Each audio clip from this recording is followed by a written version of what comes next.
بسم اللہ الرحمن الرحیم۔ السلام علیکم ورحمۃ اللہ وبرکاتہ۔ سیرت النبی واقعہ ایک پارٹ 1۔ آب زمزم کی شروعات کیسے ہوئی؟ پڑھنے والے سبھی ساتھیوں اور سننے والے سبھی ساتھیوں کو السلام علیکم۔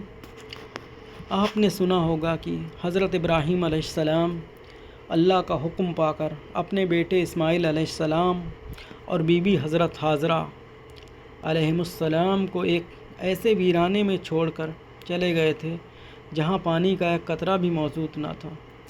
لیکن جب اسماعیل علیہ السلام جو ایک دودھ پیتے ہوئے بچے تھے پیاس کے مارے زمین میں اپنی ایڑیاں رگڑ رہے تھے، تب اللہ نے ایک چشمہ جاری کیا جس کا نام زمزم پڑا اور بعد میں یہ کنویں کی شکل اختیار کر گیا۔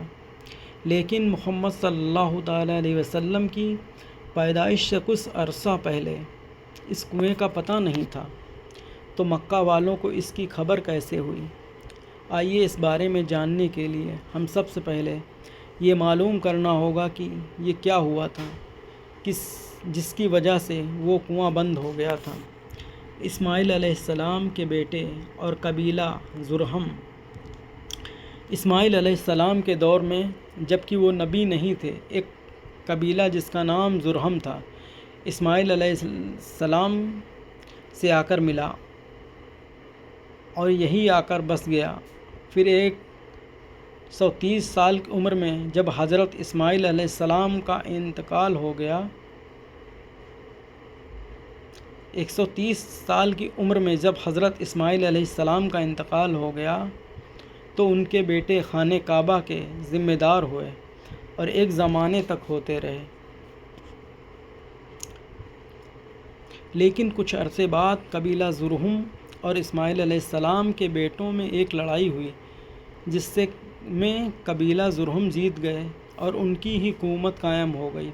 لیکن اس قبیلے کا ظلم و ستم اور خانہ کعبہ کی بے حرمتی جب حد سے بڑھ گئی تو تمام عرب کے قبیلے مقابلے کے لیے کھڑے ہو گئے۔ قبیلہ زرہم کو زمزم کے کنویں کو بند کرنا تو مجبوراً قبیلہ زرہم کو مکہ چھوڑ کر بھاگنا پڑا۔ لیکن جب وہ نکلنے لگے تو خانہ کعبہ کی چیزوں کو زمزم کے کنویں میں دفن کر گئے اور کنویں کو اس طرح بند کر کے زمین کے برابر کر گئے کہ زمزم کا نشان بھی باقی نہ رہا۔ پھر ان لوگوں کے جانے کے بعد واپس اسماعیل علیہ السلام کی اولادیں آ کر بسیں، لیکن کسی نے اس کنویں کی طرف توجہ نہ دی۔ وقت گزرنے کے ساتھ ایک نشان بھی باقی نہ رہا۔ دوبارہ کنویں کو کب کھودا گیا؟ یہاں تک کہ جب مکہ کی حکومت ہمارے پیارے نبی محمد مصطفیٰ صلی اللہ تعالیٰ علیہ وسلم کے دادا عبد المطلب کے ہاتھ میں آئی تو خدا نے چاہا کہ وقت ہے کہ اس کنویں کو جو کہ ایک عرصے سے بند پڑا ہے اس کو سب کے سامنے لایا جائے اور اس کا فیض سب پر عام کر دیا جائے۔ اس لیے عبد المطلب کو خواب میں اس جگہ کے کھودنے کا حکم دیا گیا تھا جہاں وہ کنواں تھا۔ چنانچہ عبد المطلب کہتے ہیں کہ میں حتیم میں سو رہا تھا کہ خواب میں ایک شخص میرے پاس آیا اور اس نے کہا کہ کنواں کھودو، اور یہ خواب میں لگاتار 3 دن تک دیکھتا رہا۔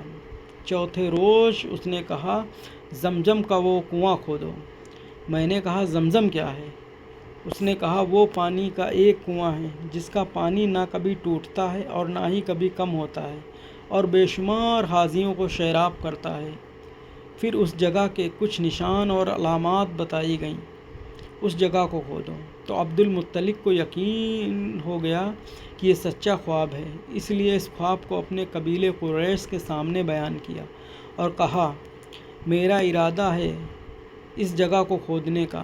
تو قبیلہ قریش نے مختلفات کی، لیکن عبد المطلب اپنے بیٹے حارث کو لے کر اس جگہ پہنچ گئے اور کھودنا شروع کر دیا۔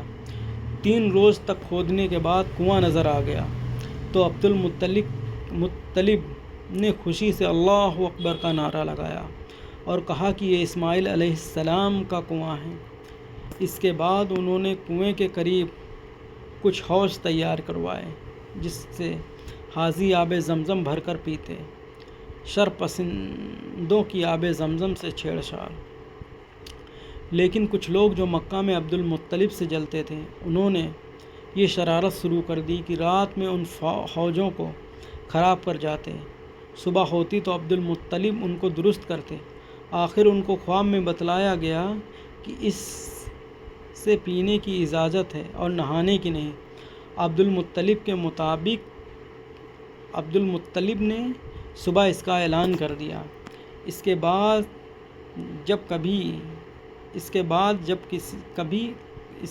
جب کسی نے حوض کو خراب کرنے کا ارادہ کیا تو ضرور کسی نہ کسی بیماری میں مبتلا ہو گیا۔